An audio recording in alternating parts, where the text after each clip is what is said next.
Today, I'll provide an update on the following topics: the ministry's public and parish meetings on the parish primary school proposal, the Learning First initiative, and the National School Counselors Week.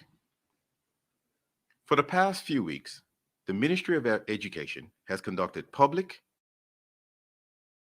regarding the parish primary school proposal. The attendance for these virtual meetings has been steady and engaging. The lead facilitators are the Commissioner of Education, Ms. Kelmar Richards, and the Director of Academics, Dr. Llewellyn Simmons. To date, 124 people have either sent in proposals or joined the Zoom calls. 1,600 people have viewed the meetings via Facebook, and 200 people have viewed them via YouTube. Each presentation presents the proposal to the attendees and provides opportunities for question and answer sessions. As we engage in this open and transparent consultation process, it is critical for the public to be given ample opportunities to ask questions and offer suggestions. In addition to the meetings for the general public, a minimum of 2 meetings per parish that has more than one primary school will be conducted. The purpose of these parish meetings are to allow the specific parish communities to discuss the vision for the parish school proposal and how it affects their parish. Last night was the first meeting held with the parishes, and that was with the people of St. George's Parish. We'll be holding another session with St. George's Parish tomorrow. As a reminder, the ministry is proposing to have 10 high quality and equitable primary schools. The proposal involves the change from 18 primary schools to 10, with 1 primary school per parish, with 2 in the parish of Pembroke. The proposal states that parish primary schools will serve as hubs for each community, with parents, surrounding neighborhoods, and organizations rallying around schools, supporting educational programs, and creating healthy, authentic partnerships. The concept of community schools is growing around the world. Community schools represent a vehicle for aligning the assets of students, families, teachers, and the community around a common goal, which is to improve the success of our young people. Community schools purposefully integrate academic, health, and social services, youth and community development, and community engagement, drawing in school partners with resources to improve student and adult learning, strengthen families, and promote healthy communities. I encourage all residents, parents, students, teachers, business owners, seniors, clergy, in fact, all of Bermuda, to join us and have your say. We want to hear from you and give you the opportunity to ask questions and offer suggestions about the proposal. The meetings will provide valuable information about the work being undertaken in Bermuda to realize the vision that all students are prepared to lead personally and professionally, compete locally, and contribute globally. The meeting dates and times are listed on the www.moed.bm website. It is important for you to register officially, as that is the only way that you will get the Zoom logon information, as that information is unique to the participant. Meetings held on Mondays and Tuesdays will also be broadcast via YouTube and Facebook by CITV Bermuda. Now I wish to give an update on the Learning First program. The Learning First design teams are currently working in small project groups on 6 aspects of the public school system that require a national plan and approach. In Learning First, these core and national priorities are the curriculum, what students learn in and beyond school; pedagogy, what teaching and learning looks like; graduate outcomes, what students need to achieve and how they evidence learning; learning environments, where and when learning takes place; the education workforce, what supports teachers and principals need to bring about these changes; and design principles, the core values and vision that hold everything together. The Learning First design teams are using design techniques to develop their new plans and ideas for the public school system. One of these is prototyping. Prototyping involves testing concepts and ideas at an early stage to learn about how ideas may work in real life and how they need to change and improve to meet the diverse range of needs. Prototyping can take different forms depending on the idea to be tested. It may look like a role play of an experience, a model of a physical space, or even a game of scenarios. Learning First is looking for people across the island that may be interested in participating in prototyping activities over the coming months. Teachers, school leaders, parents, young people, community members, or business people of all ages and life experiences are welcome. To connect with Learning First, visit their website at www.learningfirstbda.com. I encourage all of Bermuda to sign up for their monthly newsletters and follow them on social media to get regular updates on their work. National School Counseling Week. This week, the school counselors are engaged in activities to mark National School Counselors Week. The theme of this year is All In for All Students. I wish to take this opportunity to thank our school counselors.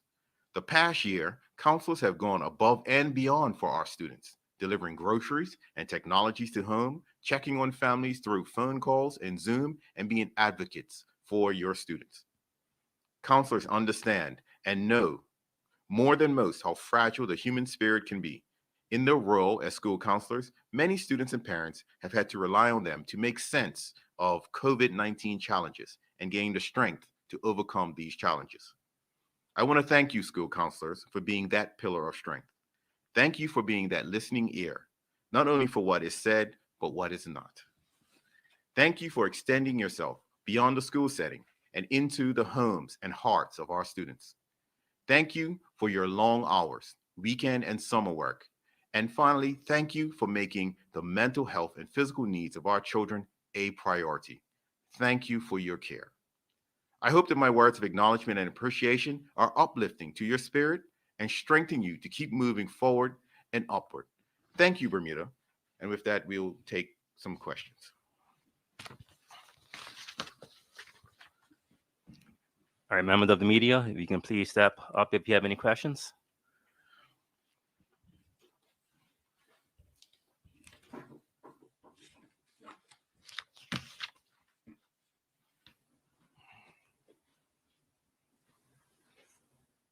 Good morning, Minister. Good morning.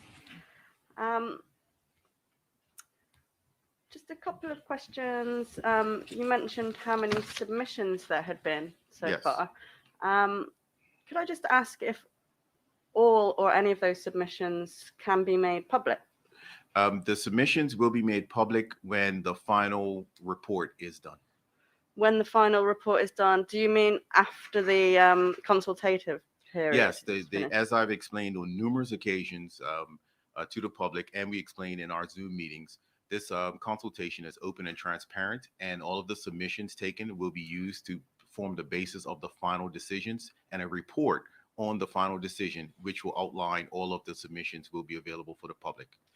Do you believe that if those submissions were made available to the public prior to the end of the submission deadline, they might provide some information and influence people who are still undecided and trying to come up with their own ideas to submit as part of the consultation? Would it not make sense to allow the public to see those submissions before the deadline? And I thank you for making that submission. As we talk about having an open and transparent consultative process, that is a suggestion that we could take back. And I encourage anyone who has suggestions like that to visit our submission form and submit that. That could be something that could be taken into account. Okay, so perhaps I could follow up with you to ask you that question. I would prefer if you submit your submissions just as everyone else would, because we don't want to we don't want to make this process any different from anyone else. And you are free to submit your suggestions via the email or via the submission form, just as any member of the public is, and those suggestions will be taken into account. Okay. Has the ministry department had any direct contact with the schools that are facing closure under the proposals? Obviously, nothing's set in stone yet, but there are 9 schools that could be closing.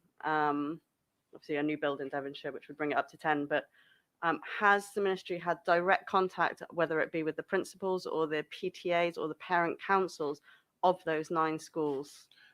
Our Zoom consultative processes has taken into account talking to the school leaders and talking to our educators and the particular persons in the general public, such as our parents, our parents, guardians, students. They are free to submit their proposals, and they're free to join into the Zoom conferences that we are having, because that is where the good conversations take place.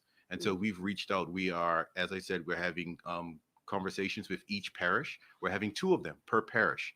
It's 6 of them, so that's 12 meetings alone there. We're going to have 4 general meetings, and we've had numerous meetings prior to that with our stakeholders, such as the unions, such as our school leaders, and such.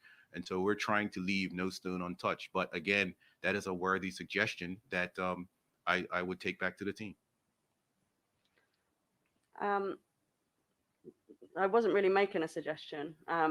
I was just asking whether you'd had direct contact with the principals and PTAs. And so the answer to that is yes, we've had direct contact with our school leaders and with our educators, and we're having direct contact through our consultative process with everyone else. But yeah, that's part of a meeting that's with the wider public. It's not one-on-one. We're going to meet with Heron Bay principal. We're going to meet with West End Primary. It's kind of they're part of the pool of. No, as I said, we don't want to prejudice this presentation, the Zoom and the consultative process that we're having, and so we're keeping it identical so everyone gets the same information, and so everyone is free to join. And we've seen some people who have joined multiple Zoom sessions because they listened in one and they come back and they want to add some more questions. They've gone, thought about it. They've listened to what other people had to say, and they want to come and give some more suggestions. And so we welcome that.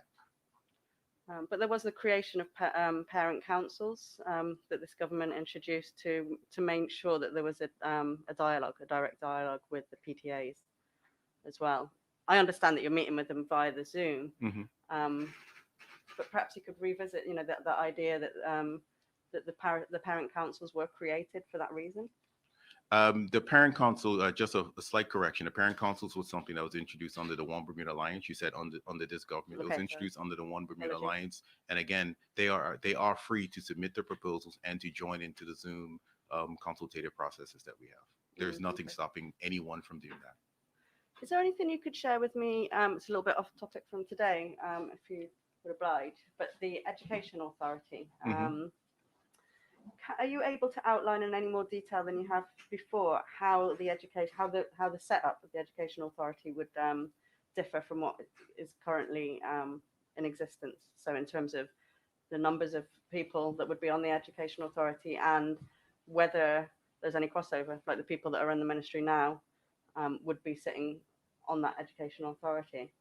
The Education Authority team is busy looking at what an education authority could look like, and I anticipate their report. And once that report is submitted, we'll be in a position to talk about what ideas they've come forth of how it should look, how it should be, what it should consist of, and how it could function moving forward.